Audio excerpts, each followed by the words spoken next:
Since we're done talking about the Trump stuff, we're probably going to lose. Maybe not. Maybe we'll come across. Maybe we'll find You never more know Trump what may stuff. pop up later. Stick around, right? Don't leave. Stick around because you never know. We have more viewers than usual. We have a lot more viewers than usual, which is good. So I'm going to use that. Everyone, on Saturday, I have a big announcement. My book comes out on Pride Day, and you can buy it everywhere then. It is called... Wait, are you serious? I'm serious, yeah. It's called Catalyze. And it's available on Saturday. So now that all you are watching, pick it up. You wrote a book? I did. I wrote a book. I did. I don't believe you. Yeah, no. Troll. It's a real book. What's happening? It's a real book, yeah. Yeah. Well, why didn't you say anything before? Why is this the very first time you've ever talked about it? I mean, because I think that people who write books are very annoying and insufferable, and I didn't want to be that person. So I'm like, well, let's talk about it when it's about to come out. What's your book about? You're lying. You're trolling. Have you already told your viewers? No. I have an announcement video on Saturday at 8. Wait, so you literally wrote a book and told nobody till just this very moment? Well, okay, I should be a little bit more clear. So it's not the first time that a lot of people are seeing it. So this was an ebook that I had for my patrons for a really long time. So I took that and I rewrote a bunch, turned it into a second edition, updated stats, figures, wrote a new preface about queer rights just around the world. And now it's all one big package. And yeah, it's a book. And now I'm putting it for everyone, putting it out there for everyone for the first time. So yeah, Saturday. That's awesome. Pick it up for Pride. You have to buy it because I'm gay or you're homophobic. I'm gay and you're anti-gay. That's amazing. I don't know if I still believe you. I just feel like I should have heard about this earlier. That's crazy. Right. Just because you troll us so often, so it's I know. You never know when to believe you. But yeah, that's awesome. It's real. Yeah, congratulations. Yeah. Hopefully people like it.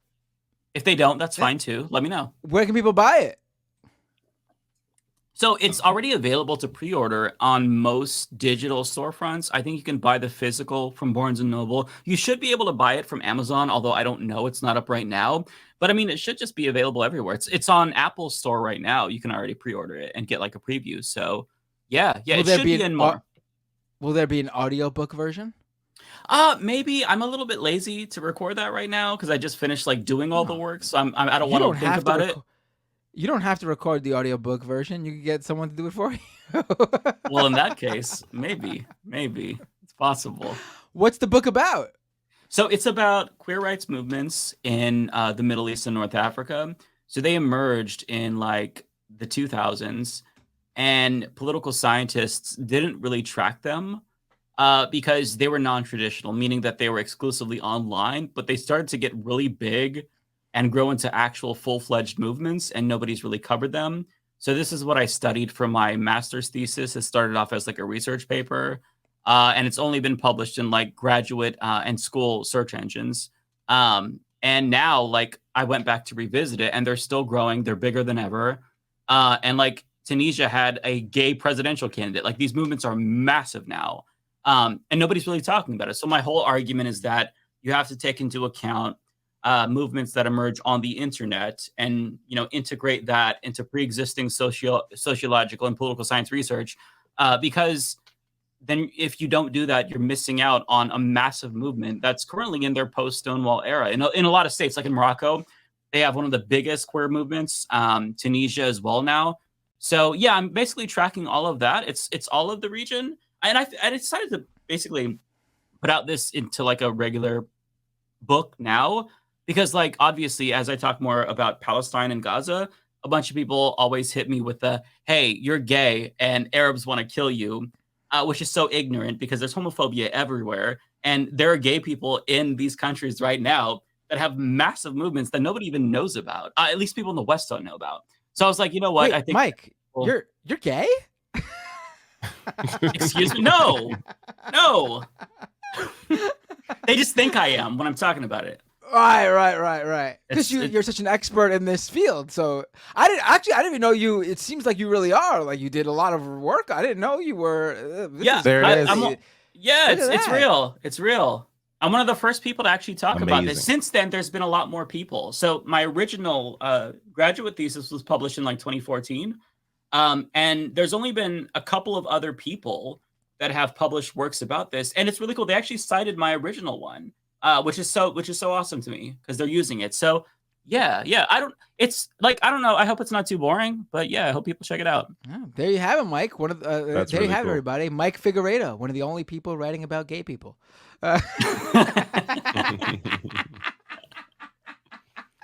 Accomplished. No, I know what you mean. Yes, the only person talking about.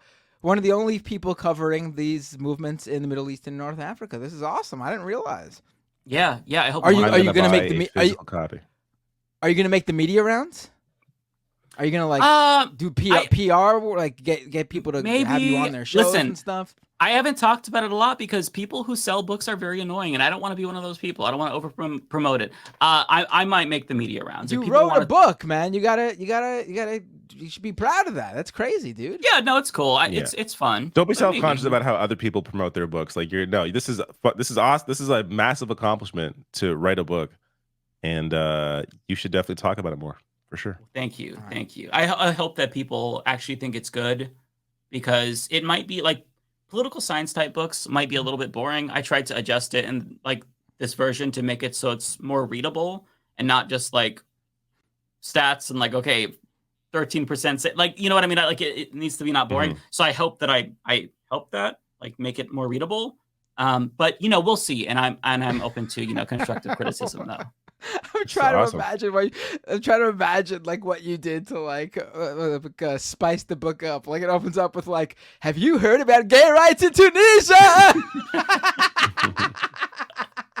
It is so you could hear the snapping through the pages. We got to bring Rebecca into this conversation.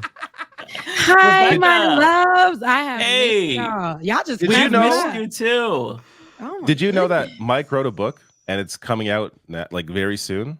No, look, Mike, why are you? He's just sprung this on us now. I thought he was joking because he's never talked about this. Mike, like, we don't include each other into your personal life. I gotta start checking in with what's going on now. Look at this book. What? It's coming out. By the way, what website is this on? June so I can 1st. tell people. This is Barnes and Noble. Oh, okay. So Now- it is on Barnes. Okay, I thought so. Okay. All right, let Yeah. me make sure it didn't come out yet. First of all, tell me about this book. Yeah. So Okay. first day of Pride. Yeah, we were just talking about Mike is in fact one of the only people in the world to ever write about gays. It's amazing. Many people are saying nobody's done it before. I love how people were like, Mike's pitched it as boring. I mean, look, there are parts of it that I think are really interesting, and other parts that are like, I've read it like 18 times because I had to write it and edit it and do all the shit. It So there are some parts that might be boring, but for the most part, hopefully it's good. It comes out on the first day of Pride. That is intentional. So that way you feel compelled to buy the book of a gay dude on the first day of Pride. So I do Smart. feel compelled. Tell me Smart. what, like, okay, I know it's about, okay, I see the rise of the LGBTQ plus movements in the Middle East and North Africa. Now, what are special for? Are you going to talk about yourself or your experiences? Do you interview people for this book? Is it other people's stories? Is it your stories? Where are we with it? Like, So I don't Mike, talk about before you answer that myself. question, before you answer that question, after hearing Rebecca read the title, I think you found your audiobook narrator. Oh. Oh. Y'all, I do have one of those voices, I will say. Oh my God, But- that's actually great. No, tell me about this book. Talk to me. Like, what's in it? So it is. I don't talk about myself. I do talk about American politics, and there's stuff in there that we've talked about on the show before, like certain stories. I won't give away too much for the preface, because that's like the most recent thing. But it's basically just like about queer rights movements in the Middle East and North Africa that emerged in the last couple of decades, specifically through the internet. And my whole pitch is that the internet has made these movements in really conservative authoritarian countries possible. And since they emerge only online, like sociologists and political scientists don't really think of them as real movements. It's just like people tweeting online and activism and stuff. But they've actually organized really, really well. And they've gotten they've made a lot of progress. And in a country like Morocco, for example, it's a monarchy, right? So they have a king. So you don't really think that there's going to be much progress there. And there hasn't been, legally speaking, but they actually have been really successful at kind of putting pressure on the king to not be overtly homophobic. Like police are still pretty homophobic in Morocco. But that alone created a lot of drama where people are like, well, is the king gay? And so like they've gotten so big that they're starting to finally get their voices out internationally for the first time in like the last decade or so. So this is me just kind of like trying to signal boost them and let people know about these organizations and how cool they are, how big they are, and why they're important. So that's kind of what it's about. I also talk about, like, for me, my whole argument is that they emerged because of the internet. And as the internet and access to the internet increases in the regions, you could predict there's like a 2-year window, basically, that the movement itself will pop up. And it happens in a lot of these countries. And so that's what I tracked. And there's a point where you can see how many people have the internet and see how large the gay movement is. And it's always like that correlation right there. So that's kind of like what I'm looking at. Hopefully it doesn't sound super boring, but yeah, it's about like how they organize and like what they're doing to organize. And there's even like a little bit of fun stuff. Well, I say fun, but like just like everywhere, there's a lot of leftist infighting. Like one of the Tunisia queer rights movements, they're also anti-capitalist. And Tunisia is like, at least according to the presidential candidate, he's the first gay dude to ever run for president in the Arab world. And he said he was in prison in Tunisia for 3 months because he was charged with sodomy. But the queer movement, or at least some of the organizations, they actually disavowed him and didn't support him because he was more liberal. He wanted to normalize relations with Israel. And they're like, no, fuck this guy. He's also problematic as well. But so there's a lot of dynamics going on. And people just have this perception of the Middle East and North Africa that it's like, no. There's no such thing as gay people there. They don't exist there. When that's not really true. And I mean, countries like Lebanon, they're actually pretty accepting. Iran, for example, it's like you actually have free healthcare if you're a trans person in Iran. That doesn't mean that like it's good if you're gay, because there's more homophobia there than there is transphobia, and there's still transphobia. But like they approve of gender affirming care, HRT.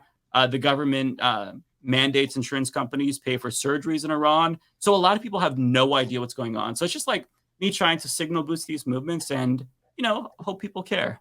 But that's beautiful. Now, like, don't just shrug it off like that's my little book. That's your book, Mike. And that's how you share that with us, because we want to be in on that and help support you on that. You. And then, that's a big thing that you're doing. Like, it's not just some, signal boosting a movement. You really are like an activist in that space, and you're using your words and putting together from your research and all that information that can be privy to people and for them to help out. And just that is good. And I'm so proud of you. Thank you. That means so much. I haven't brought it up because I don't know, like, I just figured, I don't know when I'll put it out there. When I do, I'll talk about it. So yeah. Thank you. We'll be waiting for it. We have a little party, a little book drop party for you. Oh, thank you. You didn't bring it up because you didn't know when you'd put it out there.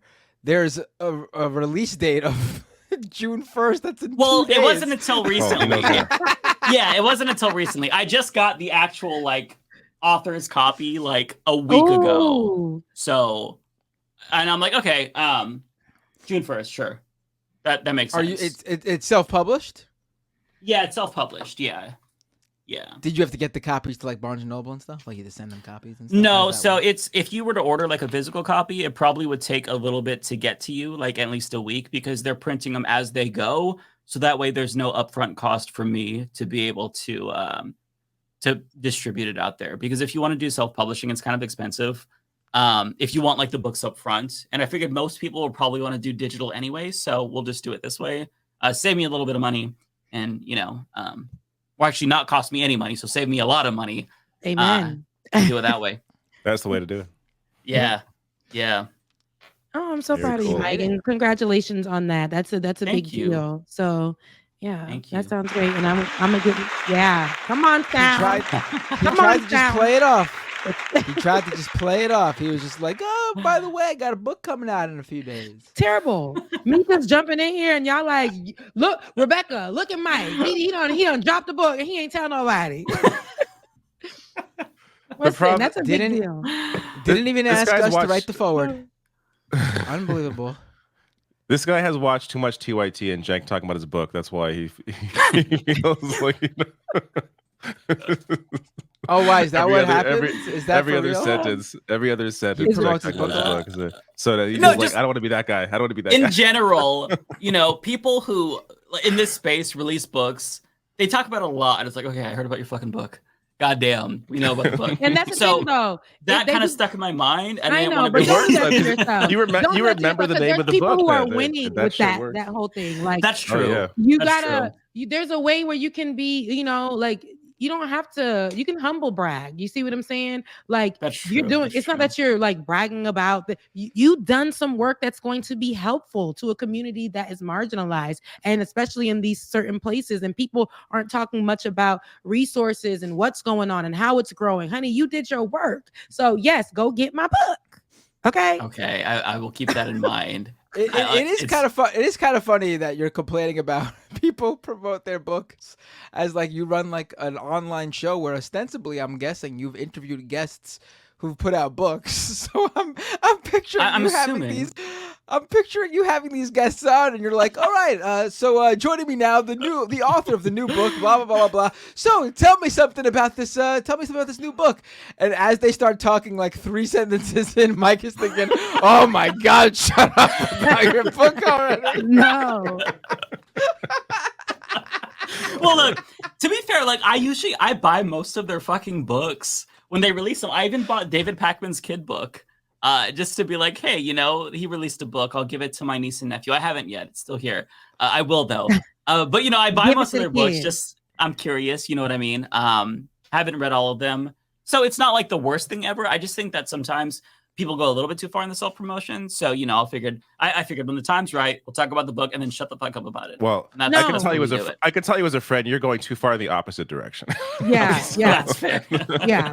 It's okay. It's okay. Like, I know it's hard for a lot of people in these spaces because you guys are all humble and so sweet and are afraid to promote that way. It's definitely like, I get it. It's hard to talk about like, hey, here's my Patreon, here's this, and here's my book. Like, you need to, because I see people do it all the time, and you're working in this space, so it's okay. Here's my Patreon, and you're still doing your work. They're here if they want to donate, if they wanted to like, share, subscribe, all of the above. This is what you guys do. This is your work. So the same way that other people are getting paid to do this work, if people feel compelled, they will give towards it. And if they support you and love you for who you are, they're gonna support it. You're not on here like, like every second passing the what is it, the collection plate. You're here actually doing work and you're having conversations and creating great spaces for people in this place. So come on now, don't be afraid to humble brag and promote your stuff. Speaking of bragging, I'm gonna come. Do not come. Come. Welcome to the Come Zone. Come.